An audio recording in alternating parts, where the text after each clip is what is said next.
the School of Fiction. Hi, this is Matt from the School of Fiction channel. Struggling with my worn out webcam. Oh boy. Yeah. And I want to kind of come back to the channel after taking some time off to finish my novel. More about that later. And talk about a wonderful quotation from Victoria Schwab, better known as V.E. Schwab. And let me pull that up for you. Oh, I need to get screen share. Here we go. Victoria Schwab, aka V.E. Schwab, says this, and doesn't she look friendly too? All you have to do is build an armored giant out of all your fears and then fight it to the death and melt the metal down to forge a pair of doors locked by doubt and go on a quest to find the key and then sit your ass in the chair and write. Oh, yeah, very nice. There she is. And let's break this down a little bit. There we go. Here it is, a nice armored giant. And read that once again. What does this mean? And is it true, really? Let's start with this. Schwab uses a writing technique called, in Greek, polysyndeton. This means you have all the expressions connected by and without commas. You have a sense of flow. So polysyndeton assigns equal importance to every expression in the list. Polysyndeton. There we go. So you see all the ands here. So each of these has equal weight and is very nice, well-flowing text. So I wrote another one here. I first recognized she was using an old Greek rhetorical technique, and then I Googled to find its name, and then I tried changing it over to asyndeton to see how that read, and then I decided to put it onto a slide on its own, and then I chose to write this example for you, this random Greek guy with the beard raising one finger. Here's yet another example, a keynote address at the University of the Arts by Neil Gaiman in 2012. I got out into the world, I wrote, and I became a better writer the more I wrote, and I wrote some more, and nobody ever seemed to mind that I was making it up as I went. This is, again, a polysyndeton because of the way that he has the ands, although he did put commas in. He is also using an additional technique, I think, called ironia, which is a Greek rhetorician's ironic understatement, talking like he's a simple and humble guy, a common trait that he has as part of his style. He is not a simple guy, and I do not think that he is a humble guy either. He has no reason to be humble because of the very high quality of his work, which is. So let's start breaking it down. Let's start with the armored giant. Negative feelings, fear. What kinds of fear does a writer have? Fear of failure, fear of being judged, fear of having your private thoughts and feelings exposed, and of course, you can find a full form discussion led by the entrepreneur coach Edna White elsewhere on this channel.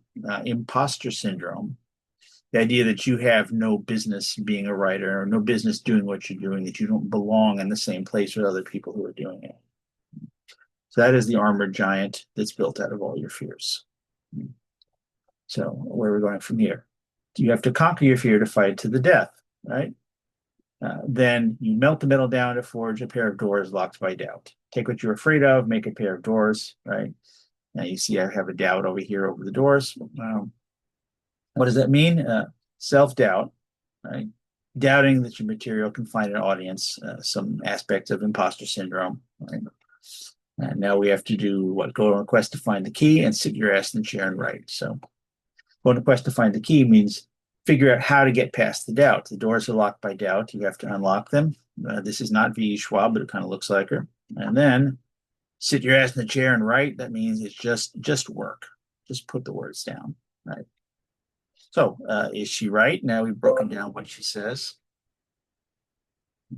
I think she is in the sense that writers do experience these feelings. It is a universal set of thoughts and feelings and struggles for writers. There's no level of success that can protect a writer or any creative from them. They are human feelings. They are part of a process that's almost a biological process.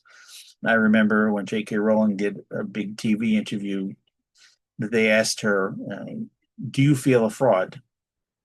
Which is kind of asking her if she had imposter syndrome. And she said, that she used to, maybe not so much anymore. At this point, she was already the most popular writer alive.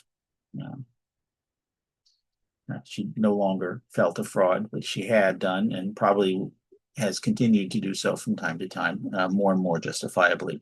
Sorry, I'm going to snark you, Roland. There we go. Schwab was certainly correct to say all this. We recognize ourselves in it, and we feel less alone when we know that someone with V.E. Schwab's profile has been through all of it. But I do want to qualify it and say these feelings are not inevitable. They're not the whole story. So these are points I wanted to add. Okay. Writing is also joyful. You can have a successful flow. You can feel very good about it. You can be proud of what you've done. And all these positives are just as possible and just as likely to come as the negative feelings.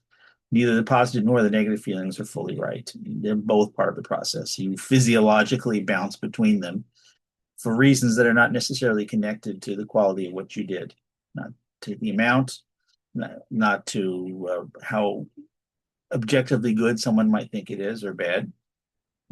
You just go through that process. You bounce around. This is writer psychology. And eventually you try to get to the balanced view where you're looking at the work and you can see strengths and weaknesses. And you can't really predict how this is going to shake out. Experience doesn't make it easier to control your feelings, but it does make it easier to recognize that you're going through a stage like that. If I'm writing, I'm like, this sucks. This is terrible. I don't know what I'm doing. At least I say, you know what? It's part of the process.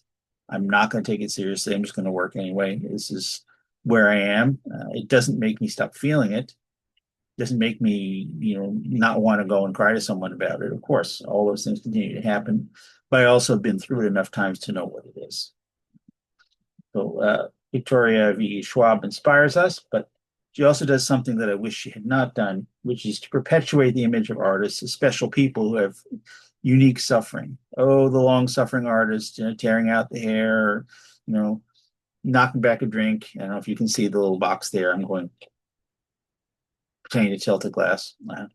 They're suffering. And I used to see this on TV. The writer sit at a typewriter, if you remember what those are.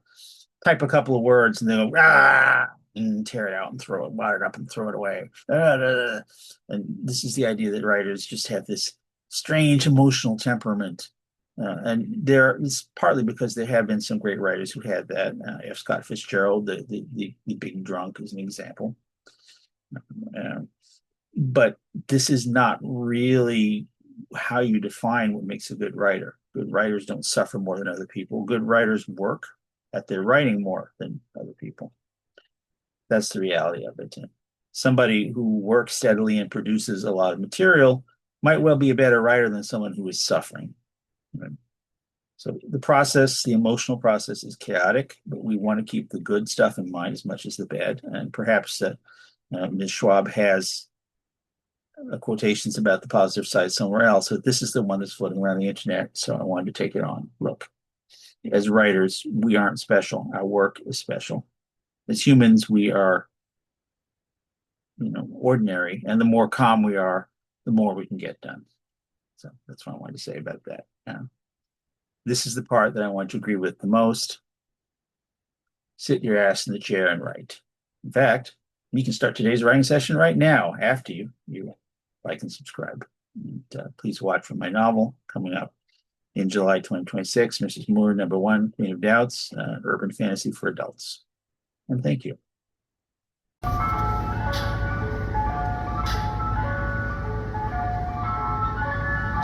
The School of Fiction.